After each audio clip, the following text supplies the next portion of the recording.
नमस्कार, स्वागत है आप सभी का एनकाउंटर में। मैं श्वेता मिश्रा और मेरे साथ मेरे सहयोगी हैं योगेश शर्मा। आज एनकाउंटर में हमारे साथ वो शख्सियत है जिन्होंने छात्र राजनीति से निकलकर विधानसभा तक में अपनी धमक बनाई है। बड़ी पार्टी के साथ जुड़े रहे, लेकिन जब मन नहीं मिला तो अपनी नई पार्टी बना ली। जी हाँ, हम बात कर रहे हैं हनुमान बेनीवाल की। हनुमान जी, छात्र राजनीति से उठकर प्रदेश की राजनीति तक आपने एक अलग पहचान बनाई है, लेकिन क्या आपको लगता है कि जिस दिशा में आप जा रहे हैं वो सही पॉलिटिक्स है? देखिए, मुझे कुछ समय लगेगा, लेकिन ये तय है कि मैं जिद्दी बहुत हूँ। जो जिद करता हूँ वो पूरी करता हूँ। तो मैं स्कूल में पढ़ता था तो विश्वविद्यालय का अध्यक्ष बनने की सोची थी, और मेरे पिताजी भी विधायक थे, 2-3 बार 5 बार चुनाव भी उन्होंने लड़े। मेरा राजनीति के अंदर आने का शुरू से मन था, और मैं विश्वविद्यालय का अध्यक्ष भी बना, फिर मैं विधायक बना। और 2003 के अंदर जब मैं बीजेपी पार्टी के अंदर था, वसुंधरा राजे से मेरा इस बात को लेकर झगड़ा हुआ। मैंने कहा मेरी पेरेंटल सीट है, मैं यहीं से चुनाव लड़ूंगा। तब बीजेपी ने कहा कि आप सीट बदल लो अपनी, या कोई और लड़ेगा। तो मैंने कहा मैं मेरी सीट से ही चुनाव लड़ूंगा। इस बात को लेकर झगड़ा हुआ, मैं मेरी सीट से लड़ा। 2000 वोट से मैं 2003 के अंदर हार गया था। उसके बाद 8, 13 और 18 के अंदर लगातार मैं विधायक बना, क्यों से नई सीट बनी थी। और बीजेपी में जब 2007 वापस में आ गया, 8 के अंदर बीजेपी से भी चुनाव लड़ा था मैं, लेकिन मेरा फिर वसुंधरा राजे से एमपी चुनाव को लेके कुछ मुद्दों को लेके झगड़ा हो गया। आंतरिक लोकतंत्र की बात मैंने हमेशा उठाई, और मैं मतलब पीछे पीछे चलने वाले लोगों में से नहीं हूँ। मैं जब लोगों को तकलीफ के अंदर देखता हूँ, पीड़ित कोई भी आता है तो उसकी मदद करने का मैं प्रयास करता हूँ, और मैं दब के नहीं रह सकता जिस तरह दूसरे नेता रहते हैं। इसलिए मैं अलग मुझे भाजपा से निकाल दिया, और उसके बाद अलग दिशा के अंदर मैं चल पड़ा। राजस्थान के अंदर मैंने किरोड़ीलाल जी के साथ भी प्रयास किया था, लेकिन वो भी छोड़ के चले गए। फिर भी हिम्मत नहीं आ रही, नई पार्टी भी बनाई, समय कम मिला था, 57 सीटों पर उम्मीदवार लड़ाए, और मैंने कई जनों को ओबलाइज भी कर दिया जो अच्छे लोग थे। अगर मैं चाहता तो कईयों को हरा जीता सकता था, लेकिन वो फिर पाप मेरे सर पे मरता, क्योंकि फिर बीजेपी की सरकार आती राजस्थान के अंदर, जिसको मैं कतई नहीं चाहता था कि वसुंधरा वापस आए। लेकिन बेनीवाल जी, आप कह रहे हैं कि मैंने कई साथी बनाए। हनुमान बेनीवाल ने साथी बनाए डॉक्टर किरोड़ीलाल मीणा को, घनश्याम तिवारी को। वो साथी साथ क्यों छोड़कर चला गए? कारण आपका दोष रहा कि उनका दोष रहा? देखिए, कारण मेरा तो दोष इसलिए नहीं रहा कि मैं तो उनके पीछे पीछे चल रहा था। उम्र में मेरे से बड़े थे। एक बार हमारी बंद कमरे के अंदर बात भी हुई थी। मैंने कहा कहीं आपके दिमाग में ऐसी बातों का नेतृत्व कौन करेगा, तो अपन बैठ के तय कर लेंगे। पहले अपन राजस्थान के अंदर थर्ड फोर्स की ताकत बने, 60, 70, 80 सीट लाएं, उसके बाद तय हो जाएगा। लेकिन कोई न कोई कारण रहे होंगे जिनकी वजह से वो चले गए। डॉक्टर साहब ने तो मुझे इतना तक भरोसा दिया था कि वसुंधरा जब तक रहेगी तब तक मैं बीजेपी में कभी नहीं जाऊंगा, और वो वसुंधरा के साथ चले गए। और घनश्याम जी ने भी नई पार्टी बनाई। नई पार्टी बनाने के बाद भी हमारा कम्युनिकेशन गैप रहा, आपस के अंदर बैठ के बात नहीं कर सके। अगर मैं सांगानेर के अंदर बड़ी रैली करता, सभा करता, तो निश्चित रूप से कुछ स्थिति ठीक होती सांगानेर के अंदर। मैं जहाँ तक मानता हूँ जाट वोट उनके साथ जुड़ जाते, और दूसरे यूथ वोट भी और ज़्यादा उनको मिलते जाते। बेनीवाल साहब, आप क्यों विवादों की राजनीति करते हैं? मकसद क्या, चमकते रहना है या कोई और वजह? विवादों में अक्सर रहते हैं हनुमान बेनीवाल। विवादों में नहीं रहता, मैं व्यवस्था परिवर्तन करना चाहता हूँ राजस्थान के अंदर। मैं चाहता हूँ कि आम आदमी, गरीब आदमी को उसका हक और अधिकार मिले। आज मैं एमएलए हूँ, मेरा प्रोटोकॉल चीफ सेक्रेटरी से बड़ा है, तो मैं चाहता हूँ कि चीफ सेक्रेटरी के एमएलए को डीजी के वहाँ बाहर बैठना नहीं पड़े। एमएलए अगर जाए तो चीफ सेक्रेटरी डीजी खड़ा होकर उसका सम्मान करे, उसका रेस्पेक्ट करे। मैं लोकतांत्रिक व्यवस्था के अंदर विश्वास रखता हूँ। हमारा कोई वैसे कोई झगड़ा नहीं है। जैसे अध्यक्ष से भी लगातार विधानसभा में जो झगड़े रहे वो यही थे कि अध्यक्ष बार बार हमें रोकते थे, वो सत्ता पक्ष की कठपुतली बन के काम करते थे, तो हम उनसे विरोध करते थे। तमाम बड़े नेताओं से जो भी झगड़े हुए उनमें कहीं न कहीं उनके या तो अपराधियों से संबंध थे, या कोई भूमाफिया थे, कोई दूसरे कारण थे। इसलिए मैं आम आदमी, गरीब आदमी के लिए लड़ता रहा, और इसमें विवाद अगर हो गए तो उसका मैं कुछ नहीं कर सकता। बेनीवाल जी, आरोप आप पर भी लगे, अपराध से जुड़े आरोप लगे, और भी कई ऐसे गंभीर किस्म के आपराधिक केस भी आप पर लगे, और विपक्ष की पार्टियों ने, आपके विरोधियों ने मुद्दा भी बनाया। तो क्या लगता है अब आरोप धुल गए? देखिए, 2001 के अंदर कांग्रेस पार्टी की जब सरकार थी तो मुझे डबल मर्डर में मेरे पूरे परिवार को गलत फंसाया। फिर 169 की रिहाई मिली, सुप्रीम कोर्ट तक ये भूमाफिया, और उस समय जो मेरे समाज के तमाम नेता थे, 1 दर्जन नेता, जिनके मैं नाम नहीं लेना चाहता क्योंकि आजकल उनकी दुकानें सब बंद हो गई, वो सड़कों पे आ गए।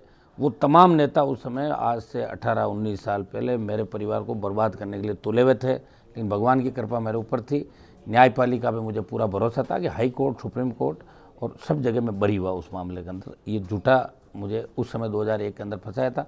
फिर वसुंधरा जी की जब सरकार बनी तो इन्होंने भी मुझे कई मामलों के अंदर 3 से 8 और 13 से 18 झूठे मुकदमे दर्ज किए, लेकिन सरकार मुझे गिरफ्तार नहीं कर पाई क्योंकि एक भी आरोप साबित नहीं हुआ। ज़्यादातर हाई कोर्ट से केस क्वेश हो गए, और या अगर कोई पेंडिंग है तो उनमें भी करीब करीब FIR लगी, अगर कोई बच्चे में तो बिना उसके गवाहों के तो रहेगा नहीं। तो ये हमें जानबूझ के हैरेस करने के लिए, दबाने के लिए सरकारों ने झूठे मुकदमे हमारे ऊपर दर्ज। हनुमान जी, RLP का मकसद क्या, कांग्रेस को रोकना था या हमारा भारतीय जनता पार्टी की मदद करना था? क्या था मकसद, हमारा क्या हिडन एजेंडा? देखो, भारतीय जनता पार्टी की मदद करना अगर हमारा मकसद होता तो हम 150 सीटों में लड़ते, आराम से लड़ते। आपको पता किन तकलीफों के दौर से हम गुजरे। आर्थिक तंगी सबसे बड़ी थी, जिससे मेरे 10-12 कैंडिडेट इस वजह से चुनाव हार गए।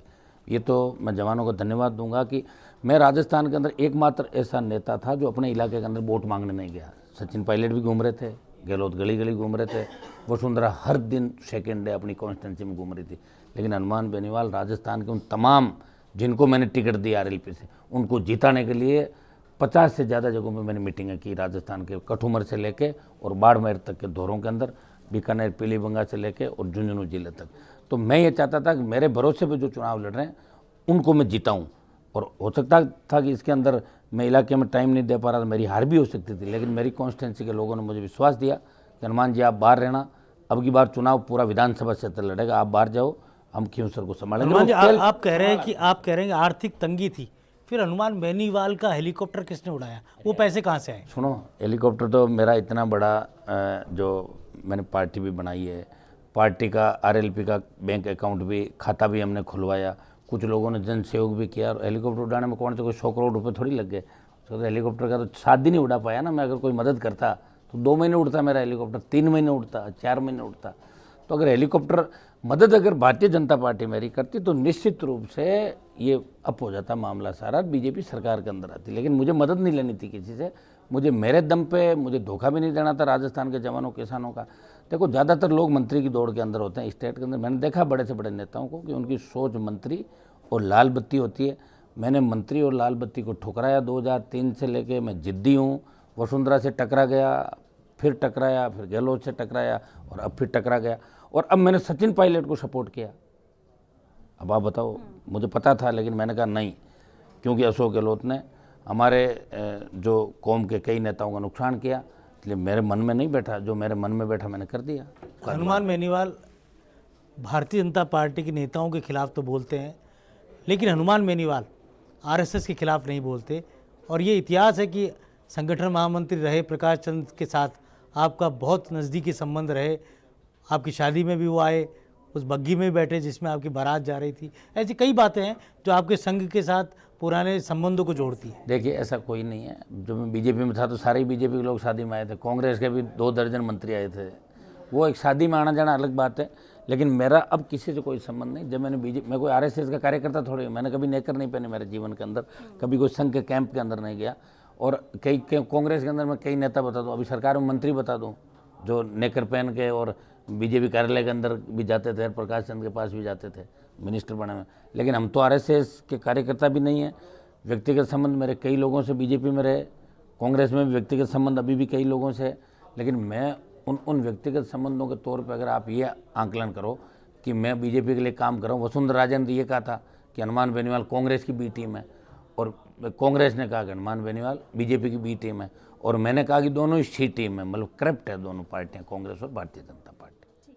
RLP का गठन आपने किया, चुनाव चिन्ह बोतल ही क्यों चुना आपने, इसके पीछे की वजह क्या है? और अभी विधानसभा सत्र चल रहा है, मुख्यमंत्री अशोक गहलोत हनुमान बेनीवाल बोतल वाले, ये भी वो तो बोला, चलो उन्होंने कह दिया। बाकी वो 4-5 चिन्ह के पीछे 4-5 चिन्ह थे हमारे सामने, क्योंकि ज़्यादातर चिन्ह तो अलॉट हो गए। ये 4-5 चिन्ह तक उनमें से आप देख लो कौन सा अच्छा है।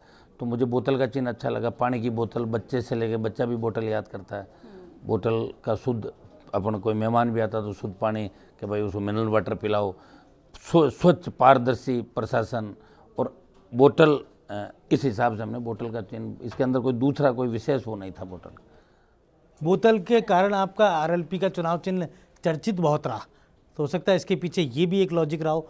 दूसरी सबसे बड़ी बात, RLP ने 57 कैंडिडेट उतारे, कई उम्मीदवार आपका सिंबल लेकर भाग गए, उनमें से कुछ जीत भी गए चुनाव। अब क्या कह सकते हैं कि RLP लोकसभा चुनाव में कितनी सीटों पर असर डाल सकती है? क्या असर आपकी जाति विशेष में रहेगा या और अन्य सीटें जहाँ पर दूसरी जातियों के ज़्यादा प्रभुत्व है वहाँ पर भी आरएलपी अपना प्रभाव छोड़ेगी? देखिए, राजस्थान में जो जन आंदोलन खड़ा किया था 52 से लेकर आज तक के इतिहास में, जितनी बड़ी रैलियां और जितनी तादाद के अंदर नौजवान और किसान मेरी रैलियों के अंदर आए, 5 बड़ी रैलियां की मैंने, जहाँ 5 से 10 लाख की भीड़ हुई, अपने अपने साधनों से हुई, पूरा राजस्थान हिल गया। पहले रैली 1 लाख 1.25 लाख की होती थी, उसको बड़ी रैली कहा करते थे।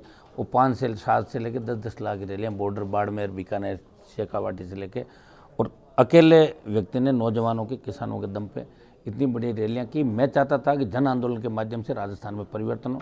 मैं कोई जाति की लड़ाई नहीं लड़ रहा था, चूँकि हमारी संख्या बड़ी, तो हम चाहते थे एक बड़े भाई के रूप में चल के तमाम सारी जातियों को साथ लेके और इन पार्टियों की दादागिरी राजस्थान के अंदर खत्म करें। उससे पहले हम लोगों को राहत दिलाएं। तो संपूर्ण कर्ज माफी हमारा पहला मुद्दा था कि प्रदेश के किसानों का कर्जा माफ हो। दूसरी, नौजवानों को रोजगार के साधन मिले, 4 लाख खाली पद भरे जाए, 10,000 रुपये बेरोजगारी भत्ते की हमने बात करी। और हमारी मांग का ही परिणाम है कि कांग्रेस और बीजेपी ने 3500 और 5,000 की बात घोषणा पत्र के अंदर की। कर्ज माफी भी पहली बार जब हमने मांग उठाई तो कर्ज माफी 50,000 और अब कांग्रेस ने 2 लाख की। हमने कहा टोल मुक्त राजस्थान, रोड टैक्स लेते हो तो टोल टैक्स किस बात का। और इसी का परिणाम है कि स्टेट हाईवे टोल फ्री हुए हैं। मुफ्त बिजली की घोषणा वसुंधरा राजे ने जाते जाते कर दी थी। और मैं आपको विश्वास दिलाता हूँ, मजबूत लोकपाल और स्वामीनाथन आयोग की रिपोर्ट, आज मूंगफली की जो खरीद है वो 1.5 से 2 गुना कीमत बढ़ गई। कि ये सब आपके दबाव की वजह से? बिल्कुल दबाव की वजह से हुआ, और हमारे दबाव की वजह से ही बहुत बड़े काम और होंगे। अभी तो आप देखते जाओ, दिल्ली कूच करना पड़ा तो वहां भी करेंगे। ठीक है, विधानसभा चुनाव में थर्ड फ्रंट की आप बात कर रहे थे कि मजबूती से उभरे, क्योंकि प्रदेश में सिर्फ बीजेपी और कांग्रेस है। कोशिश भी आपने की, कैंडिडेट्स भी उतारे, समर्थन भी मिला, भीड़ भी मिली, लेकिन उस तादाद में जीत क्यों नहीं मिल पाई? 3 सीट। समय कम मिला, समय कम। मैंने सबसे बड़ा आर्थिक तंगी, मैंने बताया ना, बहुत बड़ी आर्थिक तंगी से जूझना पड़ा। आजकल देखिए, सारी जो मीडिया का जो सपोर्ट है ना, मिलना चाहिए, वो भी हमें कम मिला इस चुनाव के अंदर। अगर मीडिया का थोड़ा सा सपोर्ट और मिल जाता तो 5-7 सीट और बढ़ जाती। लेकिन हम तो जो 1 महीने का जो चुनाव था उसमें आरएलपी तो चली गई, कहाँ थी पता ही नहीं। सिर्फ कांग्रेस और बीजेपी, कभी तो राहुल गांधी की फोटो थी और मोदी की थी, पायलट, गहलोत और वसुंधरा, इसके अलावा हमने तो देखा ही नहीं। अन्य दल लिखे हुए आते थे। तो देखो, जो कमियां रही इनकी वजह से दिल्ली में आप जैसे आप पार्टी दिल्ली में सत्ता में आई तो मीडिया की बहुत बड़ी भूमिका थी। मैं पहले हमेशा मेरी स्पीच के अंदर ये कहता था कि मीडिया की भूमिका के बिना कहीं भी परिवर्तन नहीं हो सकता। मीडिया का साथ हमें ज़रूर मिला, लेकिन जितना मिलना चाहिए उतना साथ नहीं मिला। और लोकसभा चुनाव के अंदर मैं फिर आपको कहता हूँ कि आरएलपी और मजबूती के साथ लोकसभा चुनाव के अंदर उभरेगी। और आने वाला जो राजस्थान में परिवर्तन, मैंने बसपा के साथ भी गठबंधन का प्रयास किया, लेकिन बसपा का रिमोट कंट्रोल अमित शाह और मोदी का हाथ में था, इसलिए मेरे से गठबंधन बीजेपी ने नहीं होने दिया। ये मैंने बीजेपी पर आरोप भी लगाया था। तो चलिए, ब्रेक का वक्त हो गया है, ब्रेक के लिए रुकेंगे हम, लेकिन एनकाउंटर में तीखे सवालों के जवाब देने के लिए हमारे साथ हनुमान बेनीवाल बने रहेंगे। यहाँ रुकेंगे छोटे से ब्रेक के लिए, जल्द हाजिर होते हैं इस ब्रेक के बाद।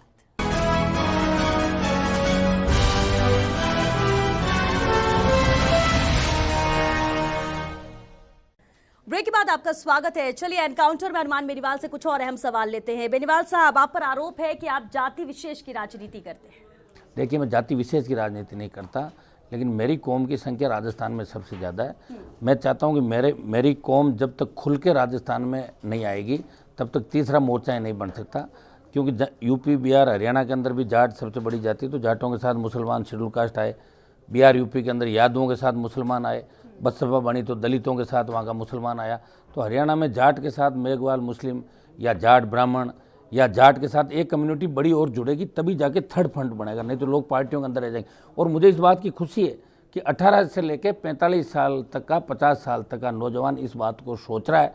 और ये जो कांग्रेस 140 पे जा रही थी, इससे 99-100 पे हम ही लेके आए।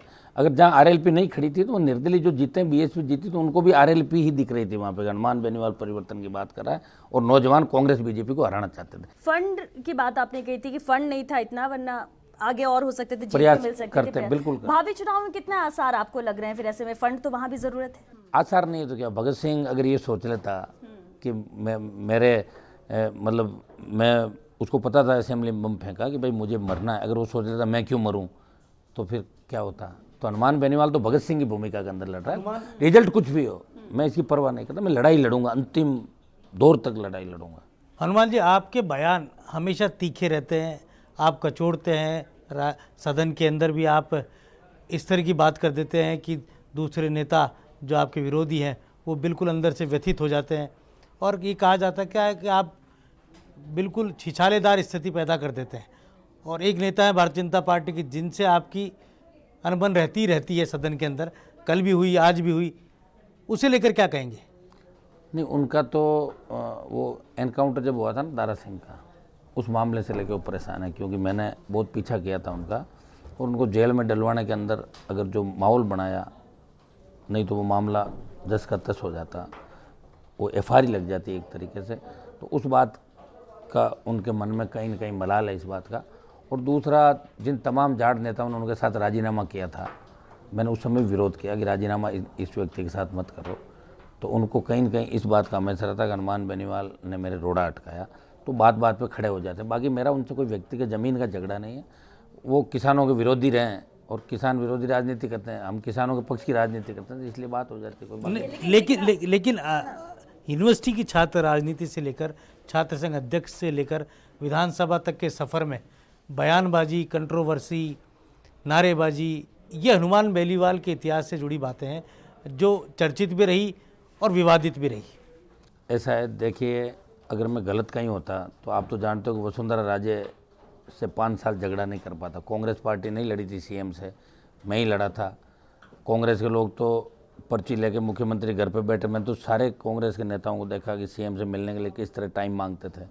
हम तो स्वाभिमान से लड़े और उसी का परिणाम है कि भगवान की कृपा हमारे ऊपर रही। हार्डकोर अपराधियों को जेल से छोड़ा, झगड़े रहे, लेकिन बाल भी बांका नहीं हुआ। आपको सारी बातें पता है। और विवाद तो जो सच्चाई का साथ देगा तो विवाद उसके साथ अपने आप हो जाएगा।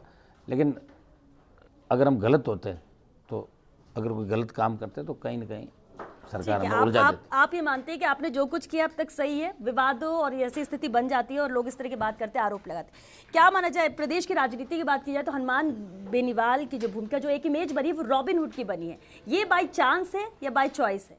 अजी ऐसा कुछ भी नहीं रॉबिन हुड, मैं तो अपने आप को मानता नहीं। मैं तो एक आम आदमी मानता हूँ।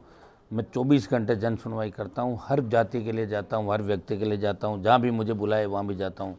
यूपी, हरियाणा से लेकर, हरियाणा के अंदर जब जाट आरक्षण आंदोलन चला तो मैं वहाँ भी गया था, जब निर्दोष बच्चों पर गोलियाँ चलाई गई। कहीं भी मेरी आवश्यकता होगी मैं जाके खड़ा हो जाऊँगा। और आप तो वोट डालते हुए देखते हो, हम लाइन में खड़े होकर कानून नियमों की भी पालना करते हैं। अभी आप ये पूछोगे लाल बत्ती, तो मैं लाल बत्ती सिर्फ इसलिए लगाता था कि चीफ सेक्रेटरी, कलेक्टर लाल बत्ती नहीं लगा सकते, वो MLA से प्रोटोकॉल में नीचे होते हैं। मैंने कहा MLA प्रोटोकॉल में बड़ा है, ये लगाएंगे तो हम भी लगाएंगे। अब सबकी बत्तियाँ उतर गई देश में, तो हमने भी उतार दी। कानून का भी सम्मान करते हैं, कानून का सम्मान। फिर क्यों चौधरी अजीत सिंह की पार्टी के साथ आपकी पटरी नहीं बैठी? RLD और RLP एक साथ नहीं आ पाए? वो तो चौधरी जयंत के साथ क्यों नहीं पटरी बैठी? वो तो खुद ही गए ना, मेरा उनसे क्या। मैं तो मेरी रैली में आमंत्रित, ना, वो तो मेरी रैली में मैंने आमंत्रित सब लोगों को किया। मेरी रैली के अंदर तो मैंने कहा अशोक गहलोत और सचिन पायलट भी अगर आना चाहे किसानों के मुद्दों को लेके तो वो भी आ सकते हैं रैली के अंदर। वो तो जन आंदोलन था, पार्टी तो जयपुर में बनी थी, उससे पहले 4 रैलियां हुई थी। हमने तो कहा पायलट गहलोत भी आमंत्रित है, अगर किसान के मुद्दे पे वो आना चाहे तो स्वागत है उनका भी। हर उस नेता का स्वागत है जो हनुमान बेनीवाल के साथ मिलके कर्ज माफी और राजस्थान के अंदर परिवर्तन की बात कर रहा है। अजीत सिंह का बेटा बार बार मैसेज भेज रहा था मुझे बुलाओ, मैंने बुलाया या मेरे पक्ष का भाषण दिया, 2 सीट में जाके समझौता कर लिया, तो मैं क्या कर सकता हूँ। हनुमान बेनीवाल कहते हैं कि वो किसानों के साथ है, किसानों के हक की बात करते हैं, जो भी उसके साथ जाएगा वो उसके साथ है। क्या मौजूदा सरकार को सपोर्ट मिलेगा हनुमान बेनीवाल का? जनता के हित की बात होती है, किसानों की बात होती है। देखिए अभी तो शुरुआत है और जो हमारे मुद्दे हैं, संपूर्ण कर्ज माफी, जो जन आंदोलन के हमारे मुद्दे थे, उनको तो हम पुरजोर तरीके से, कल से आप देखना, उनको पुरजोर तरीके से उठाएंगे। दोनों सरकारें, दोनों को हरा के हम लोग आए और हम विपक्ष की भूमिका निभाएंगे, हम सरकार के साथ भी नहीं रहेंगे। सचिन पायलट को जरूर डिप्टी CM जो है बने, उनको मैंने CM के लिए सपोर्ट किया था। अगर उनको मुख्यमंत्री बनाते हैं तो मेरा समर्थन रहेगा बाहर से बिना शर्त, ये मैंने कहा था। और आज अध्यक्ष के लिए तो सारा एक सर्वसम्मति से होता हुआ था। बाकी इस सरकार को हमारा सपोर्ट नहीं, अगर मुझे सपोर्ट ही करना होता डॉक्टर CP जोशी को आपने सपोर्ट किया? हाँ किया था ना, 2008 में ज्वाइन कर लेता, फिर तो 99-98 में कांग्रेस ज्वाइन कर लेता, मुझे कौन रोक रहा था। आपने कहा बेनीवाल जी कि मैंने कई नेताओं को हारने से बचाया, अब मैं चाहता तो वहाँ RLP के उम्मीदवार खड़े कर देता, लेकिन आपने अपने 2 स्वजातीय नेताओं को नहीं बचाया, वो डॉक्टर हरि सिंह और रामेश्वर डूडी। नहीं, रामेश्वर डूडी आपने वहाँ उम्मीदवार उतारा, हरी सिंह जी के खिलाफ आपने उम्मीदवार उतारा, दोनों चुनाव लूज कर गए। वो उसकी वजह से थोड़े कर गए। आपके के लिए आपने वजह भी कुछ और आपके बताई। फुलेरा में आपके कैंडिडेट ने 9,000 आपने वोट कहा कि लिए उनको अंदर से हराया गया। और तकरीबन 6,000 आपने के भी आसपास आरोप वोट नोखा में आपके कैंडिडेट ने लिए। 4,000। हार के कारणों में आरएलपी के वोट बैंक का भी असर रहा। ऐसा है कि देखो, ऐसे तो मैंने पार्टी बनाई है, तो सारी जगह अगर मैं ओबलाइज ही करता लोगों को, फिर मैं क्या लेता भाई। जहाँ ठीक लगा, जहाँ मुझे लगी वहाँ मदद कर दी, नहीं लगा और लड़ लेंगे। अभी को क्या उम्र हुई है हमारी। हनुमान जी, रामेश्वर डूडी के साथ आपकी जुगलबंदी पिछले विधानसभा में अभी भी मेरी सहानुभूति है उनके साथ, पूरी हार के साथ। फिर आपने इतना बड़ा निर्णय ले लिया। मैंने थोड़े हराया उनको, आरएलपी का वो तो 8-9 हज़ार से हार गए। वो भी उनके परिवार के सदस्य। अजीब, वो तो बहने नहीं, वो तो खुद ही उनका ही आपसी पारिवारिक मामला है, मेरा उसमें कोई भूमिका नहीं है। सिंबल आपकी पार्टी का क्या? मैंने तो कोशिश की थी कि आपस में बिठा दें उन दोनों को, बैठे नहीं, वो प्रयास किया था मैंने प्रयास किया कि उनको बिठा के। हरी सिंह जी के खिलाफ तो आप प्रचार में भी गए। हाँ गया था ना, मैं तो मेरी कैंडिडेट के खिलाफ गया। हरी सिंह जी कौन है? हरी सिंह जी के खिलाफ, हरी सिंह जी कोई इतने बड़े नेता नहीं राजस्थान के अंदर, वो मेरा कैंडिडेट था, मैं गए प्रचार करने गया उनका। ठीक है, और आपने कहा 57 सीटों पर आपने अपने लेकिन कैंडिडेट रामेश्वर उतारे। डूडी के लिए मैंने प्रयास किया कि उनको आपस में समझौता कराया जाए, मैंने कोशिश की थी पूरी। उनके हार की वजह क्या मान रहे हैं आप? उनके हार की वजह खुद ही है, रामेश्वर डूडी खुद है। इलाका ही छोड़ के तो हारेंगे और क्या। भाई इलाके में रहोगे तभी तो जीतोगे आप 5 साल ध्यान दिया नहीं, कुछ लोगों से घिरे रहे तो हार गए। रामेश्वर डूडी क्या, इंदिरा गांधी भी हार गई थी, बड़े बड़े हार गए देश में। कई यहाँ थे जो रजाई ओढ़ के सो गए, चले गए बेचारे। ब्यूरोक्रेसी के लोग भी आके चुनाव लड़ते हैं, उसको लेकर क्या करेंगे? आपने भी 1-2 लोगों को टिकट दिए थे। ब्यूरोक्रेसी के लोगों को मतलब कामयाब नहीं होते वो आगे, ज़्यादा लड़ते जरूर है कि उनको शौक रहता है, ब्यूरोक्रेसी में पावर रहती है तो बाद में एमएलए बन के मतलब पावर मेरे लोग सलाम करते रहे, इसलिए लड़ते हैं। बाकी उनका कोई सेवा का मकसद नहीं होता ब्यूरोक्रेसी में, पावर बने रहे बस, सलाम गाड़ी घोड़े इसके लिए करते हैं।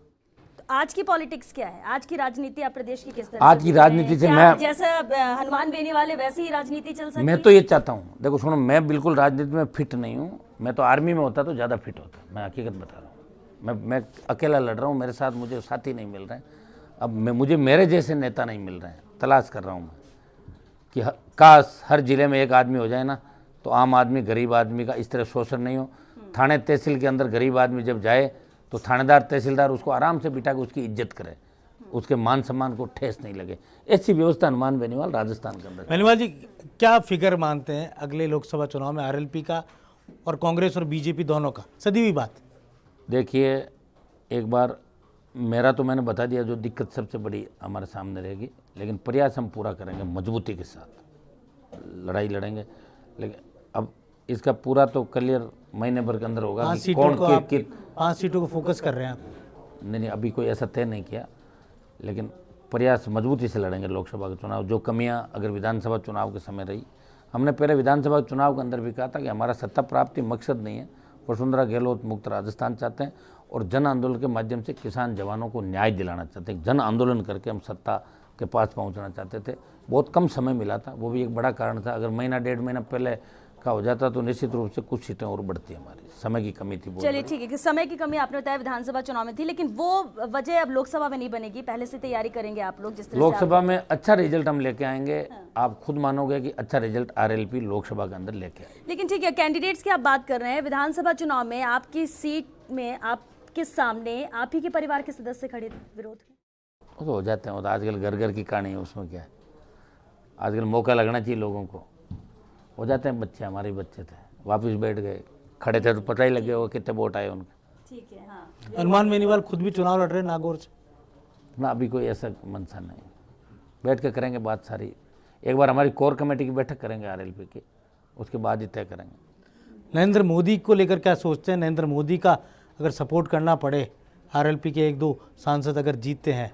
मेरा तो नरेंद्र मोदी और राहुल दोनों से कोई मतलब नहीं मुझे। मैं तो न तो नरेंद्र मोदी से कभी मिला और न राहुल से मिला, न बीजेपी के किसी मंत्री से मिला, न कांग्रेस के किसी राष्ट्रीय नेता से आज तक मिला। लेकिन एक बात दिल्ली आपने जाता ही कही नहीं थी हूँ। हनुमान जी, एक बात आपने कही थी जब मुख्यमंत्री को लेकर कांग्रेस में चल रहा था, कौन मुख्यमंत्री का चेहरा होगा। आपने एक तरफ तो बात कही कि सचिन पायलट को आप सपोर्ट करेंगे, दूसरी तरफ आपने ये भी कहा था कि अगर अशोक गहलोत बनते हैं तो पीएम राहुल नहीं बन पाएंगे। देख लेंगे, ऐसी बात अगर कहीं तो हो सकता है कि सही हो, अब आगे देखेंगे ना।